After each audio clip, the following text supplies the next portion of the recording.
How does it feel when you rescue someone and in the course of conversation or while just after you have rescued the person is making reference to the evil or the bad condition you had rescued the person from and sounding like it was something palatable or something he or she misses? How does that sound? How do you feel about that? I'm sure you feel very terrible, like, did I just waste my time? Can't you look at the future? Can't you be grateful that you have been rescued? This is exactly the reason why I think Lot's wife became a pillar of salt. Now let's take it back a little. These people of Sodom and Gomorrah were terrible. Terrible as to the point that people came to visit Lot, or perhaps, yes, let's call them visitors that came to Lot's house. And the people, both young and old, according to the Bible, demanded that Lot bring these men out for them to have sex with.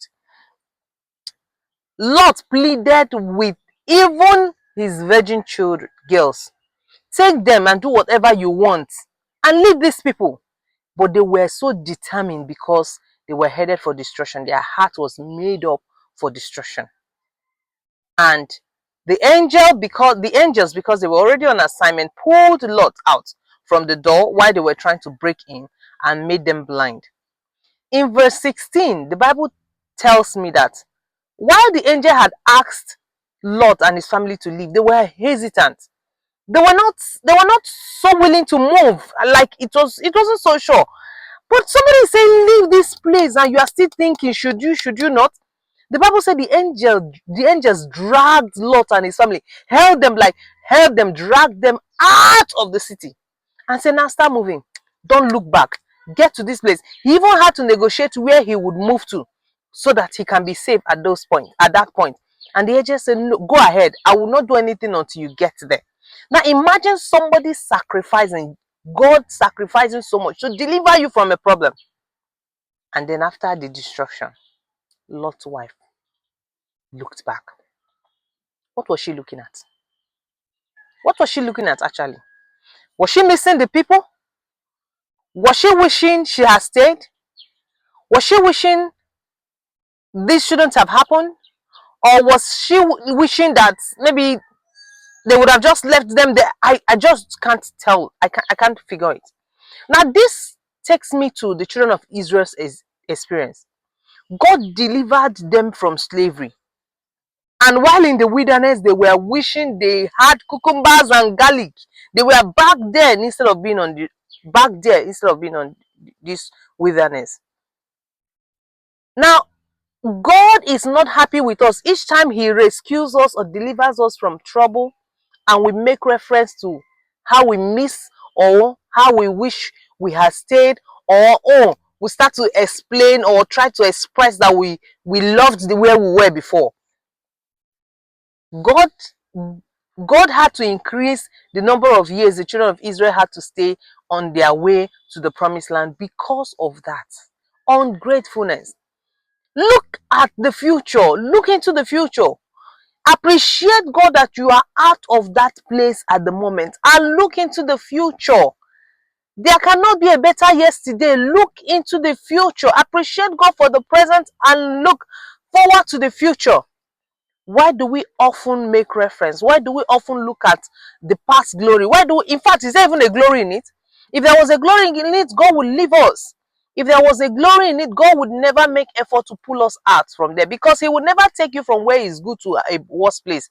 He will only take you from glory to glory, from a bad situation to a good situation, from a good situation to a better situation. If He has moved you upward, it's because something is better ahead. I just can't fathom what Lot's wife was looking for behind. Having seen the wickedness of these people and experienced how the angels rescued them from these people that night. In fact, she should have been worried that her daughters, virgin daughters, were giving up. She should have been so grateful that her children were saved. But no, she still misses those bad people. She still missed the bad place. She still missed the torture. She still missed the wickedness of the people. She still missed it. Are we still missing our captors? Are we still missing the life of bondage? Are we still missing it and calling it good old days? And she became a pillar of salt. A pillar of salt. Very unfortunate. Now, that salt that Lot's wife had become, there's no record that that salt was useful. And you know the Bible says we are the salt of this world, right?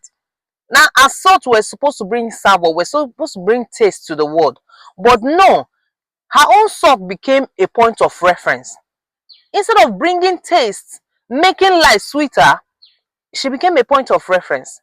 That if you doubt God, if you do not appreciate God's help upon your life, you will be redundant. If you do not appreciate the beauty, the grace, the power of God upon your life, God will make you redundant. He will make you a pillar and you will just be there.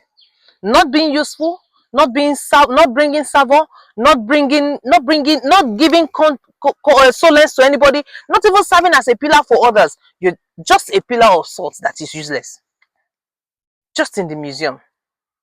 If you do not appreciate God, if you do not recognize God's effort in delivering you from bondage, if you do not recognize where God has taken you from and appreciate where He is taking you to, He will make you redundant and you will be at that place. The children of Israel were at that spot, rigmaroling for 400 years, a journey of 40 days. 400 years at the same spot. Lot's wife became a pillar of salt, statue at a point. Salt that should have been useful, but no, her own salt is for reference. For everyone who has experienced the grace of God, turn now to God and start appreciating Him. Do not look back, because there's nothing back there to miss. There's nothing back there that is worth your time. Appreciate God for where He has brought you from and where He is taking you to. Peace.